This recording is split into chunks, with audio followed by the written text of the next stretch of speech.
nature and been drawn to it.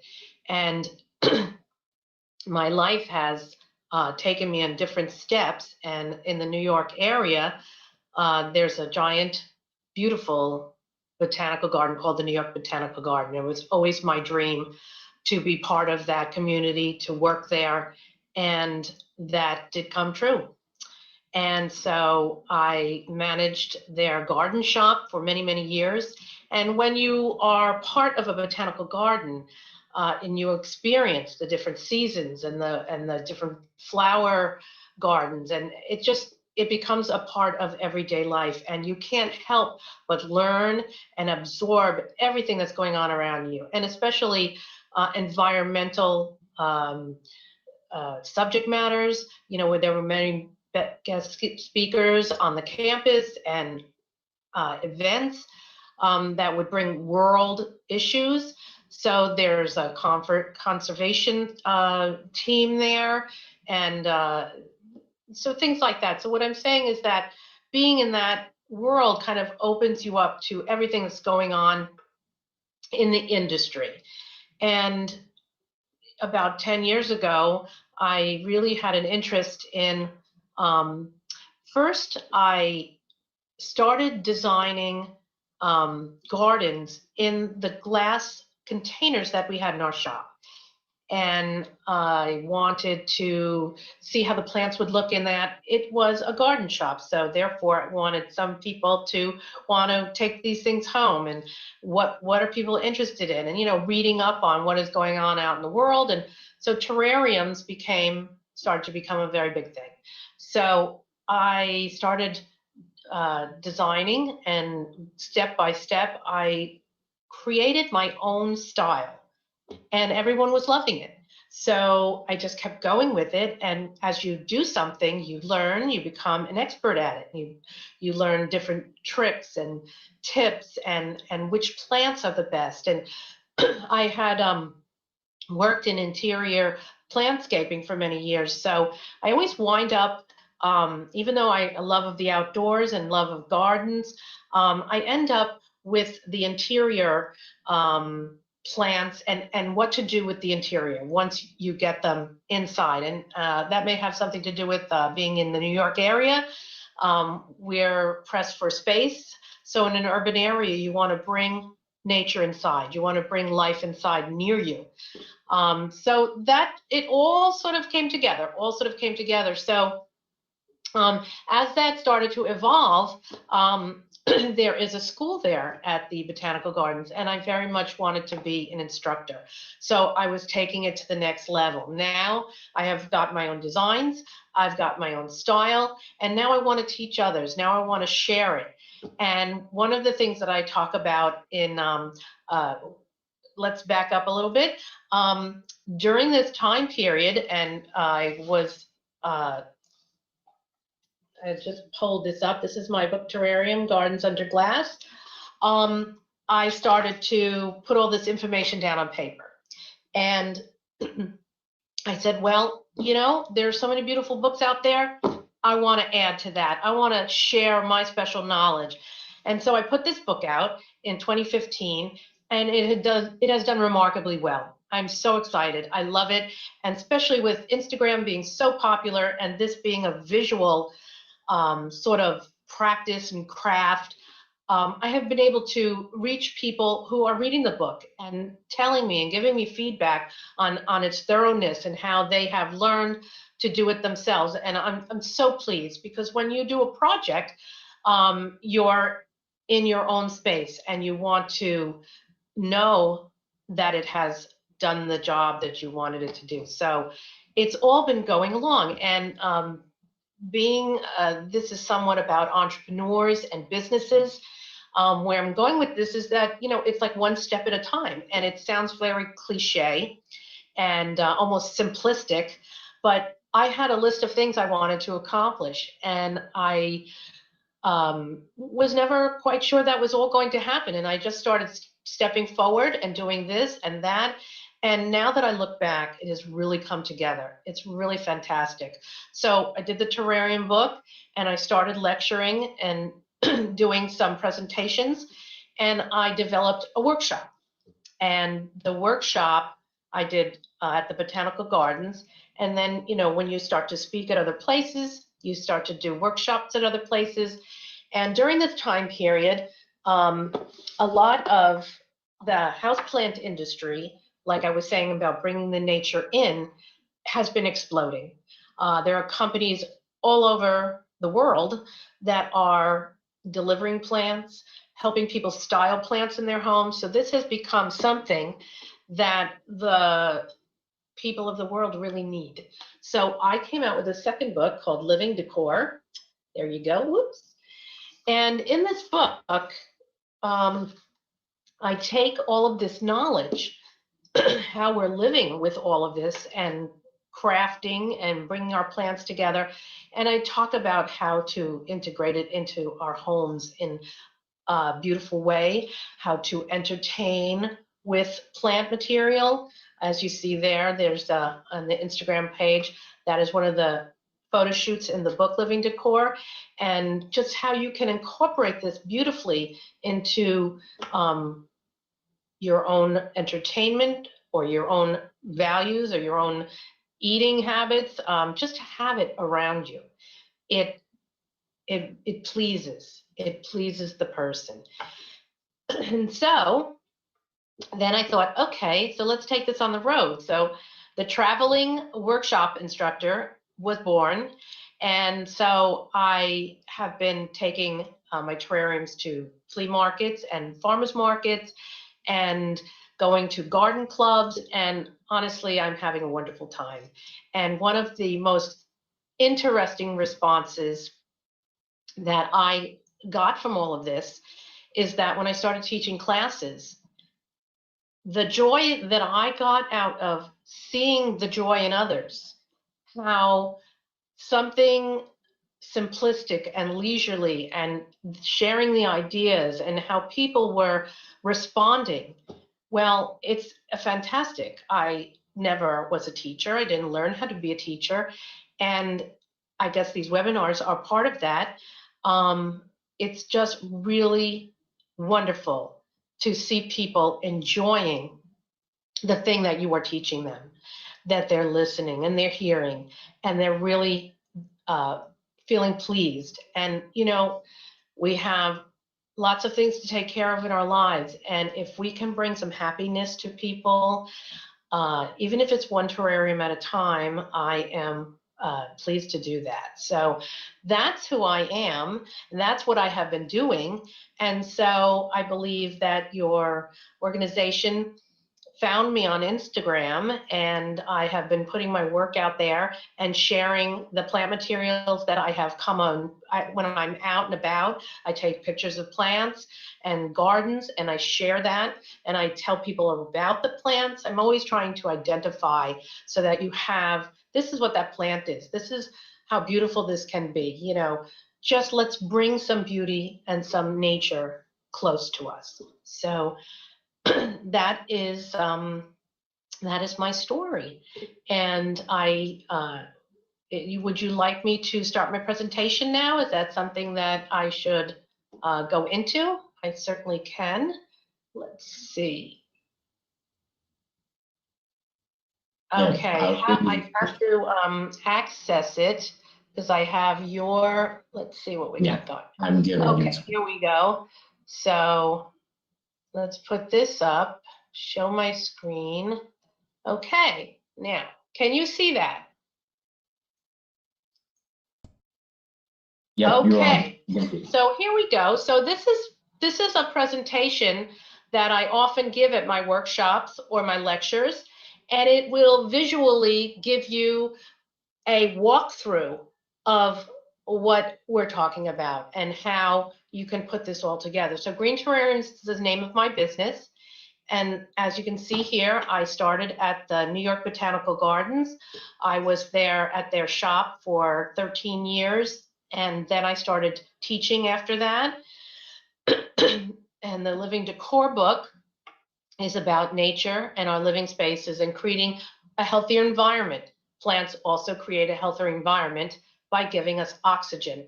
They give off oxygen, and that is what the whole planet is about. So nature in its simplistic beauty is how I begin to get inspired. Now, this is a lakefront, and you say, oh, it's so simple. What is this lakefront? And so I take scenes like this in my memory and I keep them and put them into my work. So when we're out and about and identifying nature, the beautiful moss that we come across, the beautiful lichen on the rocks, I look very closely at what is going on here, and I see the little growth patterns and the leaf patterns. A walk in the woods is a great inspiration for me with ferns and moss, and these are things that often wind up in terrariums. So the environmental factors of moss is something that we can connect with the terrariums. How do you feel when you sit by a stream? You hear the sound of the stream. That is also very relaxing. But you feel the water, you feel the moisture in the air. And that is what is happening to the plants. They are feeling that moisture. They are taking that moisture and using it to live. And as the moss grows, it grows little spores, and that's how it flies and it disperses to grow more. And so as you walk through the woods, as you walk through a garden, you can start to look very closely at what is going on with all these plants. And that is where I get my inspiration from and how I begin to put it all together. Nature's Way, a place we remember that holds our memories, places we travel, landscape that is different from ours. When we go someplace else and we see cactus or we see different sort of shrubbery, what is going on there? Or at the beach, dunes and sand and shoreline. How can we interpret this, bring this closer to us indoors? A well-landscaped garden, the beautiful way plants sit together, the colors that play off of each other. I call these snapshots. They remind us of that moment in time when we were there, that pleasure that we got from being there, or the memory of those that were with us. So to interpret, it is a loose interpretation, but here is a woodland design where the moss and the ferns have been incorporated. This is small, I call them mossariums, because they have basically little plants with wedges of moss and some soil, and just beautiful, just beautiful. You can easily put them anywhere in your workspace. Here again, we're incorporating some plants, and the moss begins to pull it together. This is a piece of living moss that I put in a little cloche to create humidity and moisture to mimic the place where it lives. So all of these plants are delighting your senses, your sense of smell and touch and feel, and incorporating these things into a table setting or something that you, in your home or your workplace, keep it close to you. You can raise it to an art form. I always do. I believe we're not just plunking things down. We're not just throwing plants in there. I want to create something that is so beautiful and so memorable of whatever I am trying to replicate. So loosely interpretation, sand dunes at the beach. We have the fence at the beach and the sand dunes in the grass. So what actually is a terrarium? We're talking about these glass containers. Originally, well, a terrarium is a closed container. So when you close it, you capture that moisture. You capture that little ecosystem that circulates within that container. And it's really miraculous. And, the science is just beautiful to me that these plants can live unattended for a numerous amount of time. So is it a mini greenhouse? Sort of. If you've ever been into a greenhouse, you can feel that moisture on your skin. It's circulating in the air. The plants and the soil and the moisture from the watering of the plants rises and it circulates and it gives those plants the thing that they need to live. Now, are these terrariums? The industry has been, the industry, the designers, the people in the world are beginning to evolve, and they want to have all sorts of beautiful, different kind of arrangements. So we talked about terrariums with lids rarely needing water, because the water is in, you water these plants when you plant it and you create it, and it stays there. Now, it also has to do with the lid and how it is secured. Some hold more moisture than others. Some may let a little bit escape. When you have succulents or cactus, these are from dry climates. So these need to be open containers. You can't close them because the plants will get too soggy. So the opposite of the moisture and the moss environment. And now we have going on the other way. Orchids. Orchids are a lovely, beautiful plant to use for containers, but again, they grow in the trees in the tropical areas of the planet, and they get sun and breeze from living in those trees. So you want to replicate that in a minor way. And as you see here, I have a little branch in there, and I've got the orchid sitting there. I didn't plant it in soil because in nature, that is not what it does.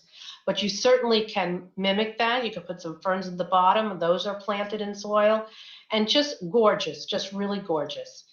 A cloche is a bell jar. Now, out of all the containers that might be considered a terrarium, these create the most moisture because they are on a dish. There is no lid, there's no opening, and so there can be quite a bit of moisture in here. So in this example, there is an orchid, but this orchid would not live in here indefinitely. This is a display meant to be temporary. But there are plants that love that tropical, wet, Amazonian kind of experience, rainforest, plants that love the rainforest. So we've got some ferns that we could put in there, and they would be fine with that moisture. So again, we have the closed, and as you can see here, there's a bit of condensation in there. And then we have some succulents with the open terrarium. And so we have a dry desert landscape, and you have a hole here where you're getting some air circulation. And I believe there's also a opening at the top. So this opened in two areas, and these are planted. There's a bit of soil underneath there, and then they're covered with stone. Desert cactus. This is called opuntia, or bunny ears. That's a little nickname. Again, there is soil under there, and then it has been covered with sand for a decorative look. So you can also do holiday decors or something that is not really living plants but mimics that, and that can also be done in these glass containers.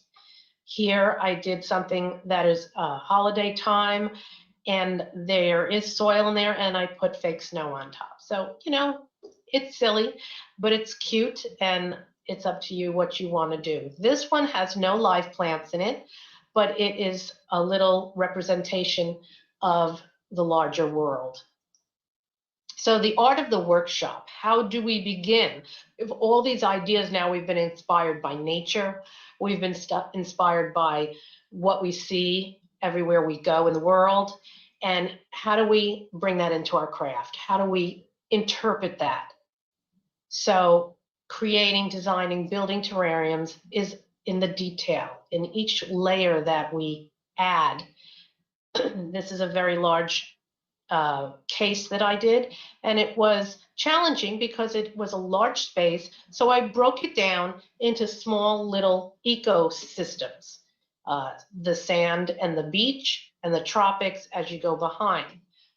When you do terrariums, you should always use tools, especially in containers that you really can't get your whole hand in. But the reason why is so that the plants and the placement can keep keep clean almost, so that when you're finished with your design, you haven't poured soil on top of it or sand or this and that. So you need a little precision. And these tools, the funnels or the tweezers, when you can lower a plant in using spoons and such, you really shouldn't use your hands because it will be very difficult to move things around and undo what is done. So I talk about a basic triangle. We have tall plants, short plants, and we're going to use this as sort of a model of how we're going to put things into our containers. So here you see we have an open container, but we've done some higher plants in the back, lower ones here, and then we have something hanging over the front. That's always a nice thing to have something spilling out. And again, we're taking into consideration how these plants actually grow, what their leaf shapes are, what their growth pattern is, do they hang, do they stand, and utilizing that in this small space. You also have colors and shapes and placement. So here we have moss used, and we have two different kinds of moss, a kind of hairy looking one, which is called a, excuse me, I've lost the word for a moment. Anyway, this is a cryptanthus, which is called a star plant. Wonderful for terrariums. The thing is indestructible, lasts forever. So, but as you see, the color shades go together. Here we have a few different mosses, and we have some other plants and some stones. And again, using the different leaf variegations, the style of the leaf, all bunched together, so beautiful, almost like a flower arrangement. So plants can be used as a focal point. You can put a big one in the front and then have just some sitting behind, another style of design. So we've talked about succulents. Air plants are fabulous for terrariums. And design elements, as we talked about in some of the other designs, there were elements from a beach or elements from a tropical forest. This is a little ode to the Southwest here in America, where cow heads have been used in paintings by George O'Keeffe. So these are design elements to bring a little authenticity to the landscape that you're creating. So the watering is done very simply. You never water your terrarium with a watering can.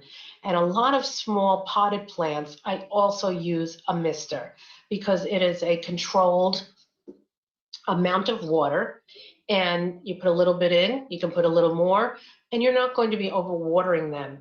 And you can really control the exact direction and spot that you want that water to go in.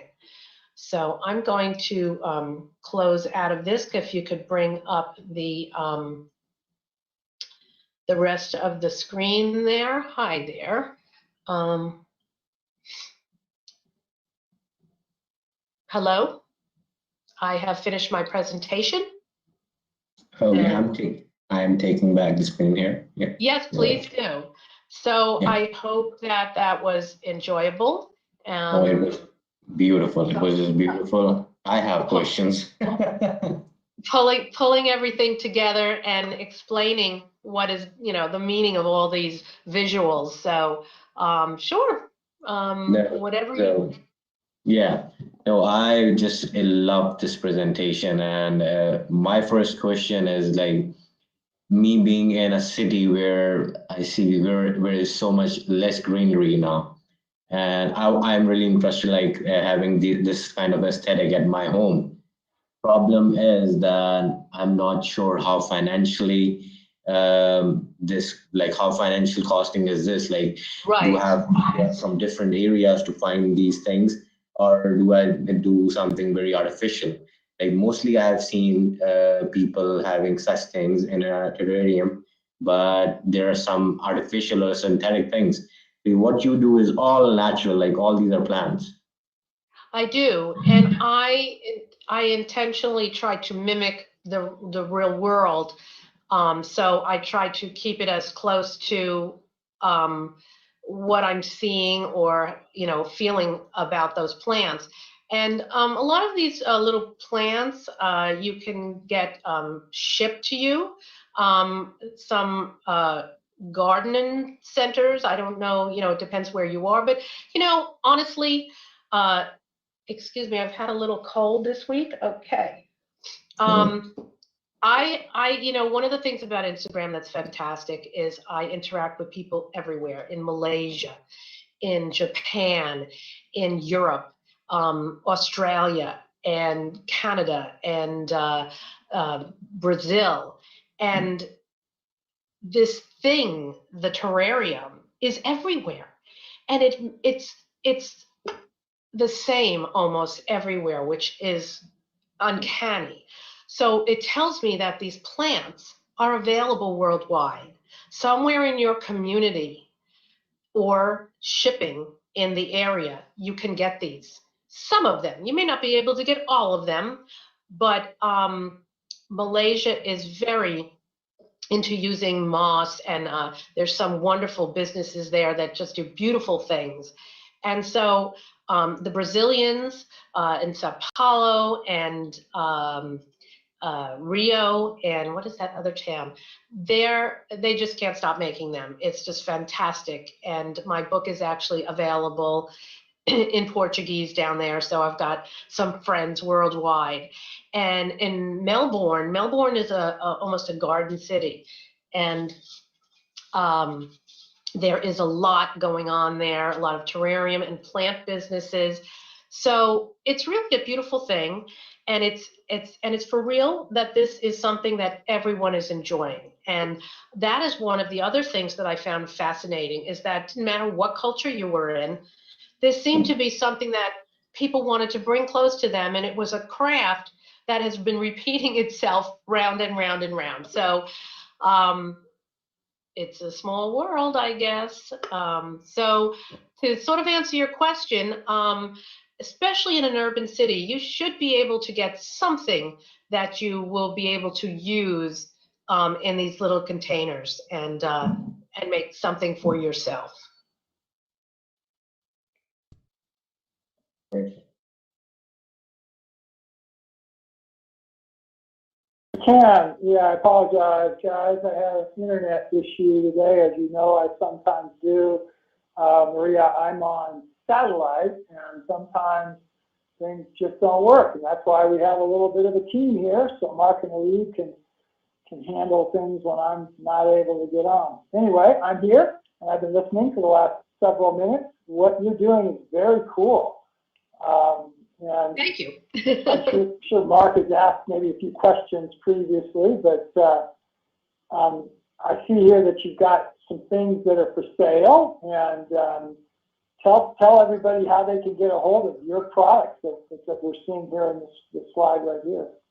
Sure, sure. Well, terrariums are a little tricky to ship, but I do have, there is a link on my Instagram page. I'm developing, this is like the next step. I've been talking earlier that this is all evolved, and, as you encourage entrepreneurs and people and businesses, it's been growing, literally, without a pun. And so we started out terrarium designing, then I started teaching, then I started selling. So now I'm trying to incorporate some online and shipping, and it's a micro business, and I do everything. So I'm getting to a point where I think I need some help. But so the web page is primitive at this point, but I do have some t-shirts and some totes, and I am developing this lovely little terrarium as a kit that you will be able to find on the website very shortly. It's so easy, and you barely take care of it. I know I'm hiding behind it, but it has sand on the bottom and rocks, moss and a plant, and a cork. You never have to do anything with this. It is so miraculous. You barely water it ever. I do kind of poke in there maybe once a month, and I'm developing this to be able to ship. And so that's something that I'm coming up with. So that's what I'm into at the moment, and I have been selling in my local area at farmers markets and street fairs, and that really seems to be the place for me. People have been enjoying, and I love the interaction with people. We just have a good time. I've met the most fascinating people over the years, and I'm taking them all with me. Everybody's coming along for the ride, so it's really been a great experience. I have one question. Right. Go I ahead. have one. Yeah. So, as you said that this thing, mostly in urban cities, this thing comes in, like people want to have these things around. Aesthetically, it's beautiful to have something around like that. But what about like time? As you said, how much time a smallest one will take and how much time a bigger one will take? Because if That's a I good am question. working 12 hours a day, how will I And it spend? doesn't have to just be in urban cities. We were talking about that because Mark was saying that. So it depends on the size of the container, but they're very easy, especially that little globe you saw that woman making there. It could take maybe a half an hour. Um, Part of it is to get your materials together. You want soil and pebbles and a plant. I mean, you can do one plant, two plants, start out very simple. And then you sit down with all it's like baking. I always say that. It's like ingredients and baking. So you have all your materials and you sit them all out and then you start to put them together. And even when I start something after all these years, I'm I'm still like, unsure of how I'm going to progress. And I let the plants and the container kind of guide me. I have like a overall idea of what I want it to look. But as I make it, I make changes, move them around within the container. And then, you have to get to a certain point where it's final. So, and then you put the toppings on. And at that point, you really can't start moving things around. So, you can put the items on a counter and play around with them, see if that's helpful. And then you put them inside the container. So it can be very fast. You can do it in half an hour. You can take an hour, depends on the size of it. And, it's your preparation too. So it's sort of like cooking. You have to get those ingredients together and then you sit down and you're ready to prepare. So that's For me, yeah, for me, it's more of an art than cooking. It's like artistic. that is And true. That is true. And so, not everybody is naturally creative. So that's why I like to bring a presentation.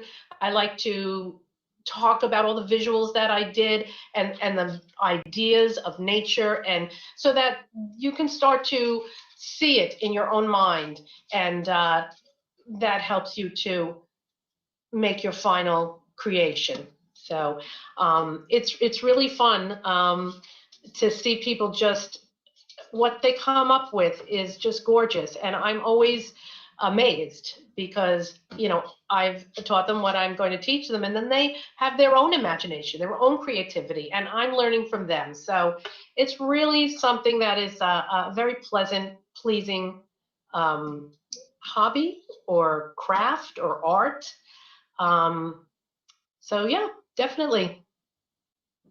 one last question from my side, and then I think then Wayne can take over.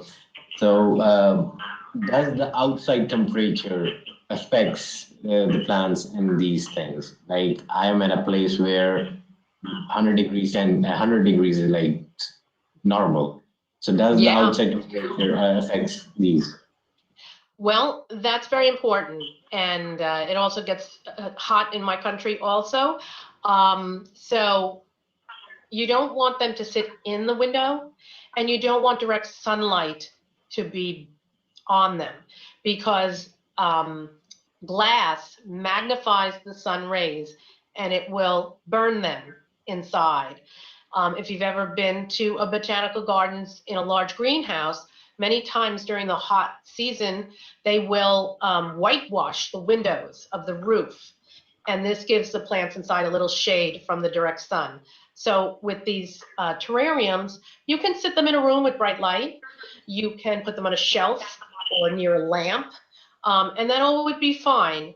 And if it is very, very hot in your home or your environment or your workspace, you want to open it a little bit and give it some air if it has a lid.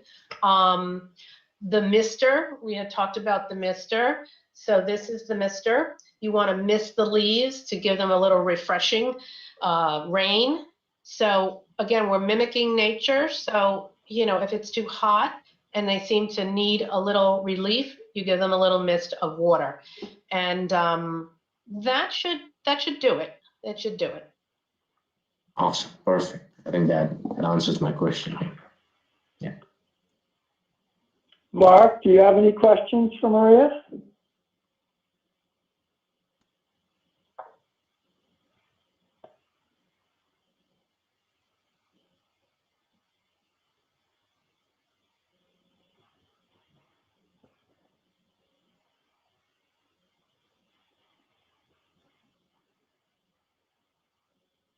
Very smart. You guys are getting it.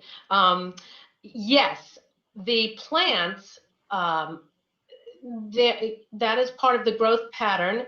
So I have a little plant here that is a vine, and it has these adorable little, you know, leaders here.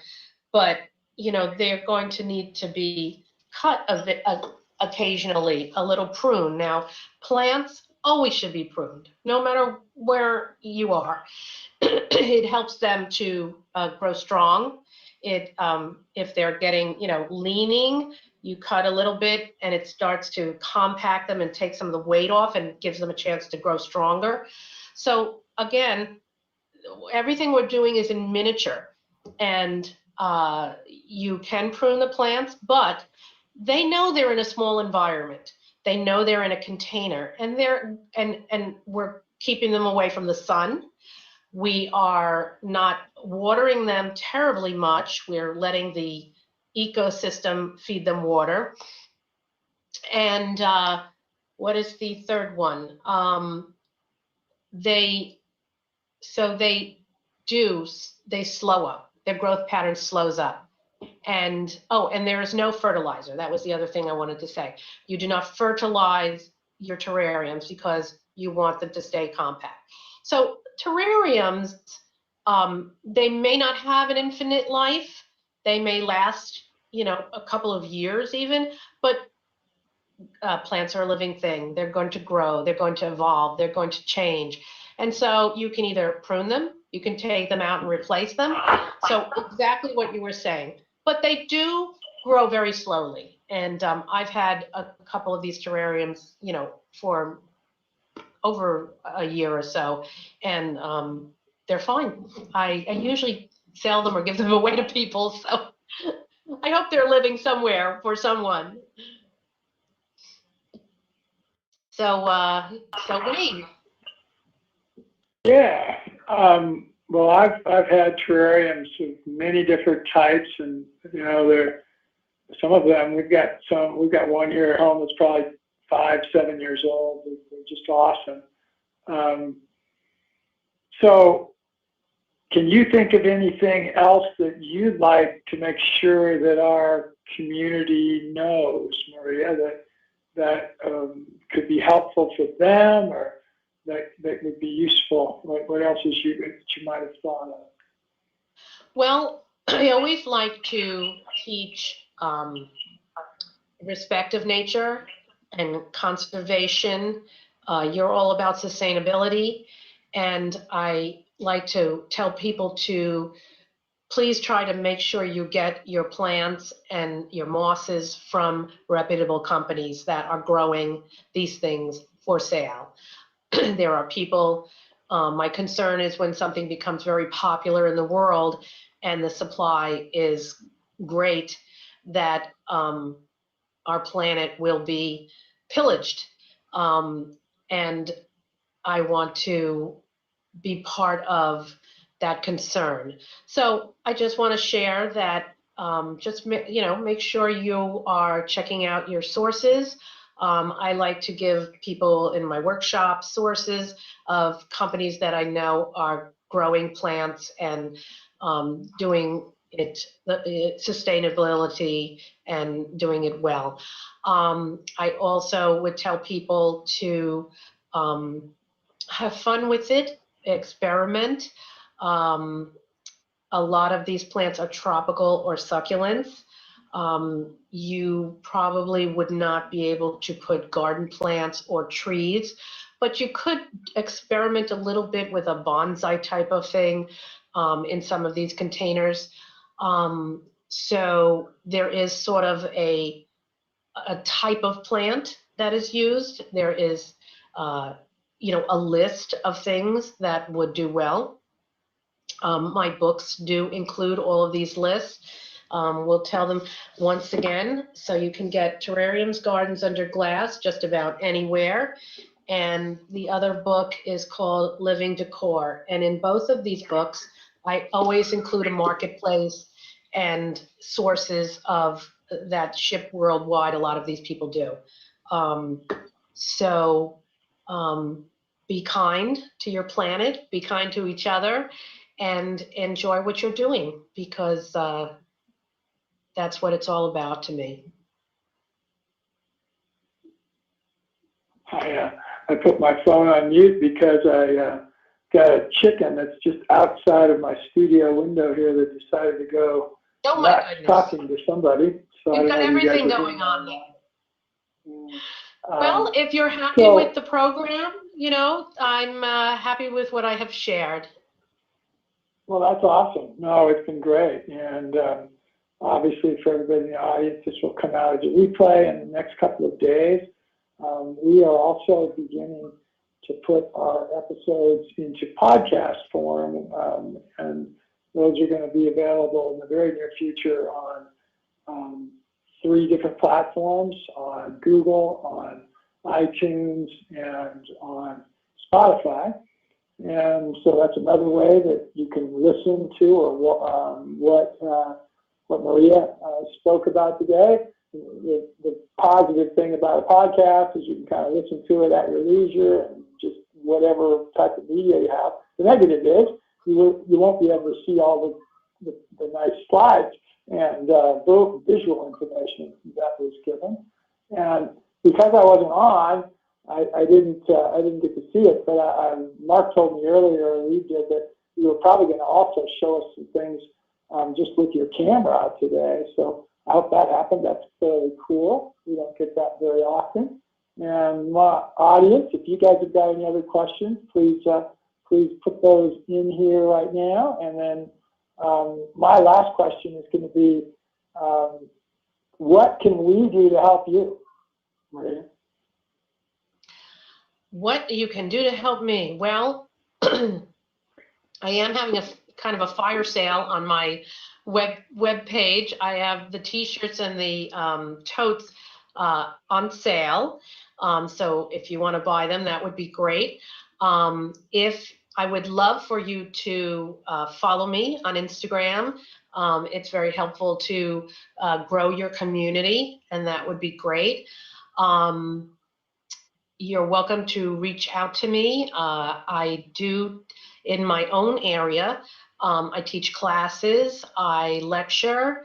If you are a viewer or listener from the metropolitan area of New York, I also could do Zoom. I mean, you can do Zoom anywhere. I Zoomed my moss class, identifying native mosses and how to care for them, last October. And so with the magic of Zoom, we can do lots of things. So that would be great. Follow me on Instagram, maybe buy something on my webpage, and keep abreast looking at it. And I will be adding things. So thank you, Wayne, for having me. I enjoyed this, and for all the attention that you're spotlighting my work. Thank you. Well, again, I apologize I wasn't able to be on at the front end, but I'm sure Mark and Alib were great at getting things introduced, and I don't see any other questions right now. So again, it's been great having you. If at all possible, maybe down the road a year or so, we'll try to have you come back on and do a second session with us and update us on where you've gotten to. So, Sounds Mark, terrific. even though we're not quite to the top of the hour yet, it's not a bad thing to finish a little bit early. So, Maria, unless you've got something else, I think we'll say adieu for the rest of the day. It sounds good. It sounds good. Thank you so much, and all of you be well. Thanks. Take us on out, Mark.